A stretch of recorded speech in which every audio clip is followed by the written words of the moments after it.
Welcome to Facts TV News, where everything is true. RGD to suspend free first-time birth certificate initiative.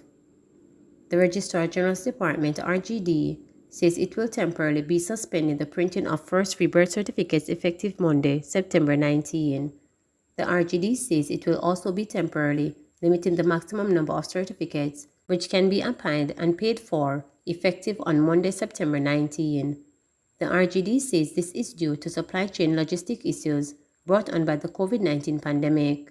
The change will be in effect until Friday, September 30. The maximum number of birth and marriage certificates has been limited to 1. The maximum number of death certificates has been limited to 2. Principal distraught at sudden passing of veteran teacher.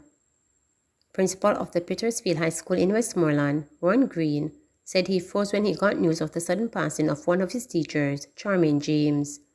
James, who was the head of the Spanish department and taught English at the institution, died on Sunday afternoon after reportedly falling ill at church. Green told reporters that the news of her passing is shocking, as the educator was present at school last week and shows no sign of illness.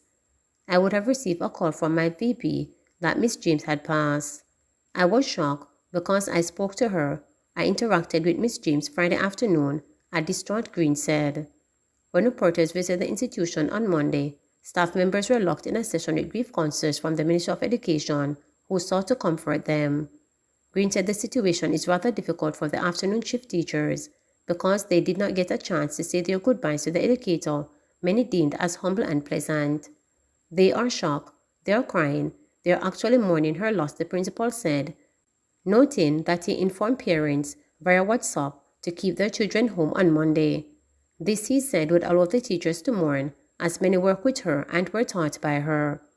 James served the institution for 30 years. She died a day after celebrating her 50th birthday. Meanwhile, Principal Green said the students will be back at school on Tuesday, and plans are underway to provide grief counseling as well.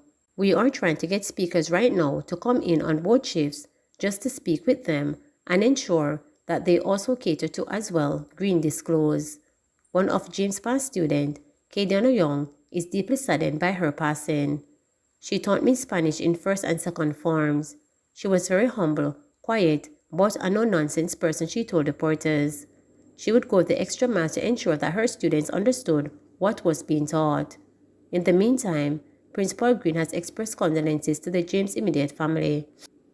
We at Petersfield High School understand what she means to us. I know that she means to her immediate family. She is a treasure to them. On behalf of the school, I must say sincerest condolences to her family, the school family, and all her loved ones. I know it's a very hard process we're indulging in, and I know it will take years for some of us to come to terms with her passing, Green said. St. Catherine man accused of absconding granted $500,000 bail. A St. Catherine man accused of absconding bail while on a charge of having sex with someone under 16 has been granted $500,000 bail with 1 or 2 sureties. 55-year-old laborer Marlon Russell, who is of a Spanish Town address, was offered bail in the St. Catherine Parish Court on Friday, following an application by his attorney Denise Hinson. He was ordered to reappear in court on November 8. The case file is expected to be completed by that time. Russell was apprehended in a police operation in Ochoa, St. Anne, on August 29. During his appearance in court on Friday, the court heard that Russell was charged with having sexual intercourse with a person under the age of 16. The court also heard that investigators in St. Anne received information that Russell's failure to appear in court in June 2016 resulted in the issuance of a bench warrant for his arrest. His attorney told the court that it was her client who revealed that he had a case in St. Catherine. The lawyer told the court that her instructions were that the accused appear late for the court, and as such the presiding judge ordered the warrant. Supreme Court dismisses Trelawney land dispute, case brought by Melrose Finance. Melrose Finance Company Incorporated has failed in its bid to prove the Supreme Court that the purchaser of 2 seafront lots in Duncan's Trelawney were involved in a fraudulent transaction with the vendor.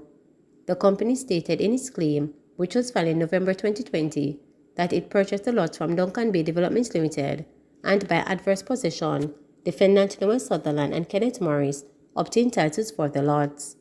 It claimed that sometime later, defendant Maurice Anthony Granum, a director of the Coastal and Aesthetic Developments Limited, entered into a sale agreement with Sutherland and Morris to purchase the lands for a reduced price of US $960,000. However, Coast and Land Properties is registered on the title as a proprietor, having been nominated by CADL. The claimant, in alleged fraud against the defendant, contended that they had no legal and equitable interest in the land and sought damages for trespass. It also alleged that the conduct of the defendant was fraudulent. The claimant further alleged that Granum and Herod Oswald Williams conspire with Sutherland and Morris, who are either unknown or fictitious persons, to have the titles held by the claimant cancelled and new titles registered in the names of Sutherland and Morris, so as to further a sham sale transaction with CADL. Sutherland and Morris did not appear at the hearing and were not represented. Attorneys at law Nigel Jones and Chantel Bersay, who represented CADL, Granum and Williams, asked the summary judge be entered for their client as soon as Coastal and Land Properties Limited. Jones submitted that issue to be determined by the court was whether the claimant had a real prospect of success in the claim, taking into consideration the defendant's argument that they are bona-fide purchasers for value without notice of fraud. Justice Grace Henry Mackenzie, in granting summary judgment, said in other circumstances, the factual allegations on which the claimant relied to prove its case could not support a finding of fraud on the part of the defendant, Coast and Land Properties Limited, CADL, Granum and Williams. There is no real prospect of oral evidence affecting the court's assessment of the facts. Therefore, the matter should be disposed of summarily, as the claimant has no prospect of succeeding of the claim, the judge ruled. Costs were awarded for the 4 defendants. Attorney at law Vincent Cheng and McCain Brown, who are representing the claimant, said last week they have filed an appeal against the judge's ruling, seeking to have it overturned by the Court of Appeal. Jones said yesterday that his client had filed an application to strike out the appeal on the basis of procedural irregularities, and also the appeal is without merit. Schools urged to comply with restrictions on sugar sweetening beverages. Minister of Health and Wellness Dr. Christopher Tufton is empowering school leaders to follow the interim guidelines for beverages in schools. The guidelines serve to reduce students' exposure to and consumption of sugar sweetening beverages, including fruit drink, energy drink, and sweetening water. Effective January 1, 2019, the guidelines prohibited sugar sweetening beverages with a total sugar concentration exceeding a maximum of 6 grams of sugar per 100 milliliters from being sold or served in schools. This was reduced to a maximum of 5 grams per 100 ml effective January 1, 2020, and to a maximum of 4 grams per 100 ml effective January 1, 2021. Come January 2023, the limit will move to a maximum of 2.5 grams of sugar per 100 ml. The objective is to improve the dietary intake of children and also reduce the burden of non-communicable diseases, NCDs, which account for 78% of deaths in Jamaica each year. Evidence shows a strong link between sugar sweetening beverages consumption and children obesity and the development of NCDs in later years, which requires an urgent response.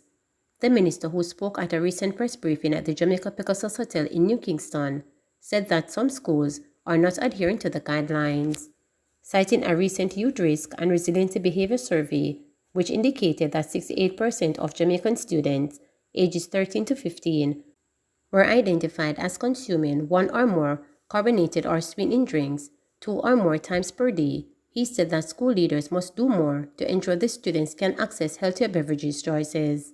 He said further that data assessed by the ministry's National Food Industry Task Force, followed an inspection of 35 schools in April, found that more popular drinks on sale were not in conformity with the guidelines.